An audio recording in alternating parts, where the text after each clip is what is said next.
এই জন্য আমাদের বুজুর্গানে দিন বলে, দিন হোতা হে বুজুর্গোं की नजर से पैदा। আল্লাহর প্রিয় বান্দাদের চোখের বরকতে মানুষের মধ্যে দিন আসে, আখিরাতের ফিকির আসে। কিছু জানা এক বিষয়, কিন্তু নিজের জীবনে আমল করা এটা ভিন্ন বিষয়।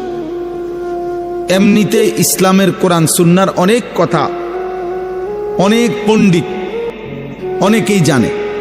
ইউরোপ আমেরিকাতে এমন খ্রিস্টান পণ্ডিত শিক্ষাবিদ অনেক আছে যারা কোরআন সুন্নাহর উপরে ব্যাপক জ্ঞান রাখে।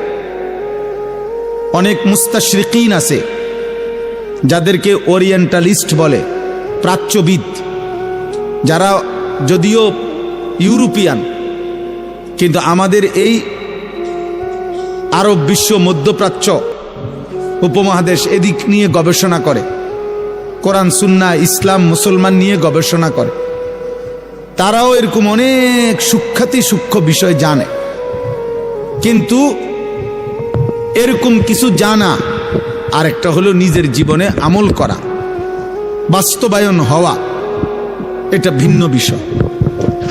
এই জন্য ভাই এটা জরুরি। কোনো ওয়াজ মাহফিল মানে বক্তার ইন্টারভিউ না, যে আপনি আসছেন এটা বুঝার জন্য যে বক্তার জ্ঞান কেমন। বক্তা মনে করেন অনেক তথ্য দিল, আপনি বুঝলেন যে এই হুজুর অনেক জ্ঞানী, এরপরে আপনি আপনার পথে চলে গেলেন, বক্তা বক্তার পথে চলে গেল, তো এতে কি অর্জন হলো? কি অর্জন হলো? কি? এটা তো ইন্টারভিউ বোর্ড না, এটা তো উপদেশ গ্রহণের মজলিস। কথা তো ছিল উপদেশ গ্রহণ হবে। ওয়ালাকাদ ওয়াসালনা লাহুমুল কওলা লাআল্লাহুম ইয়াতাযাক্কারুন। আল্লাহ তাআলা বলেন, আমি আমার কথাগুলো কোরআনে বারবার বলেছি। কেন? লাআল্লাহুম ইয়াতাযাক্কারুন, আমার বান্দাগণ যেন উপদেশ গ্রহণ করে। ইয়াইযুকুম